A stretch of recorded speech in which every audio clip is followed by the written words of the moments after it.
Indeed, Gilly. First, I want to show you where we are. So anyone that knows the MCG, this is Brunton Avenue around the back. So the trains go that way through to Richmond Station, then out the back is the tennis centre. But this is basically the broadcast area. So these are the broadcast trucks in here. So we'll take you through this way and shows you what goes on down here. Oh, well, here's where the crew get their lunch. 38 vegetarian rolls left. Only one bacon and egg. So they obviously like the bacon and egg, not so much vegetarians. So this is where Gav Hinks, the director, he sits in this truck. A lot of people work in there to provide all the pictures. The fans, almost like Formula One, they blow out the heat. A lot of heat comes out from that truck, a fair bit of it from Gav, by the way. Now, so this is where the technical boffins, as you called them, Gilly, operate. So this is where the virtual eye team are in here. So I'll introduce you to the guys in a moment. But firstly, so on this side, so this is hotspot down here. And you get the Snicko operator down here, and you can see when we bring the Comet to life. So the Comet is all done down here, but these boys, well, they're all rocket scientists. They're all getting paid a lot of money, and so they should. And they're led by big Gussie Reid. Gussie, how are you? Good, mate. How are you? And great to see you. Let's shake hands. Come on. Now, firstly, virtual eye, best in the business. How long has the technology been involved in cricket broadcasts? Well, it came into the game in 2008, roughly. Yep. I think that was the first game it was officially used in Sri Lanka. And then, you know, so that's been, 11 years. And I think 2016 it was tested, or 17, by the ICC. Right. So over here, if we can have a look there, Nossi. So these are the 4 cameras that operate the DRS system. We'll get technical with that at the moment. But I noticed Gilly saying the ICC didn't pay for it. So give me well, without giving away state secrets, you boys have spent a lot of money on this recently to really upgrade it? Yeah, absolutely. Millions of dollars go into all this equipment, computers, cameras. Millions? Absolutely, yeah. Okay, so obviously a lot of money involved. About 200 frames per second. So normal TV was about 50 frames per second these days, is it? I believe so, yeah. And so we've got 4 running at 200 frames. Right. Strategically placed in the corners here so we can get the best view of the pitch with not interrupting the data as much as possible. Yep. Okay, let's have a look. Can you bring up the Tim Payne dismissal? Now, this is not what you see at home. This is the data. So the first thing you see is all these tracking points. So this is every spot where the ball's tracked, is it? Yeah, so we track the centre of the ball in every frame. Yep. And depending on the speed of the ball and how long it takes to get to the end, we'll get a certain number of frames. Okay, so you've got your 4 cameras, and then this is the view we typically see. So this is Wagner. Now what you need to show me here, because the concern was that Tim was struck outside the line. So these are all the tracking points.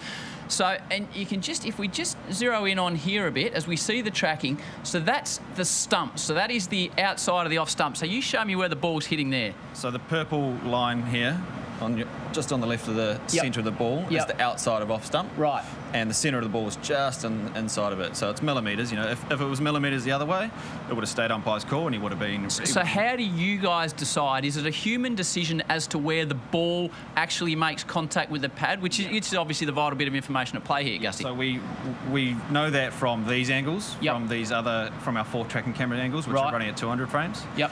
And we can pinpoint exactly which frame it is. Yep. Towards the end. So that's a human decision as to where the ball hits the pad. Yeah, and there's usually a frame before where it hasn't hit, and or a frame just after it's hit. Yep. And you can kind of interpolate the two to be exact. And then when it comes to the end-on camera, down the bottom here, you'll see the overlay on the end-on camera, which is all in line from stump to stump. So this is what you see at home. So we've produced that.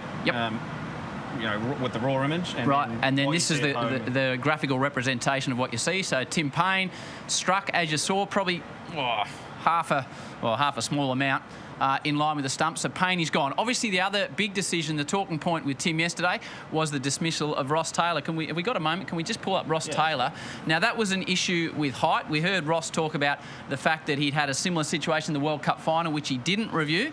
So every ball is tracked. So every single ball in the 90 overs per day is tracked. You can see there, New Zealand, Ross Taylor, striker, facing Pat Cummins, non-striker Tom Latham, second innings, 13th over, first ball, away we go. So this is the leg before wicket decision for Roscoe Taylor. Yeah, so same thing again. This is Pattinson this time, a bit taller, so the bounce is a bit steeper. It's a new ball as well compared to an older ball, which the Tim Payne one was. Just blow that up, Ron. There we go.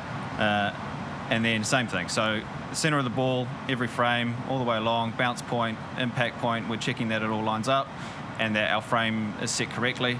Now, that one you can see is sort of slightly after. That's already hit the pad there, so the impact point is just before it. Right. And then the calculation, the prediction is set off. So this is the prediction down here that it's going actually over the stump. 3D projection of the data. So all the barbed wire, we call it, sort of. That's all the 3D points that we've collected. Yep. And then the black line at the end there is the prediction. And then we see at home. Can you pull that up as to what you'll see at home here? So the decision was overturned. Ross Taylor made the review. So he was given out. Yep. Obviously. This is just what you see at home without all the data points, and you can see it's going over. All right. One final question for you. Virtual Eye, best in the business, spending an enormous amount of money, got the best technology, the best cameras, so the best decisions. How confident? I'm putting you on the line here, but how confident are you that you can predict the tracking of the ball to a high degree of accuracy? And what type of accuracy are we talking about, Gussie? We're not doing the predicting. The system's doing the predicting, and that's based off the data we collect. Okay. And we're confident that the data we collect is spot on. And we can check it from multiple angles, 200 frames a second. You know, it's far better than the human eye. All right. That's for sure. Well done, Gussie. Good work. So I hope that's a decent explanation for you at home. Gilly, a lot of data, a lot of numbers around here, but yeah, I'd back these boys against anyone. They're the best going around.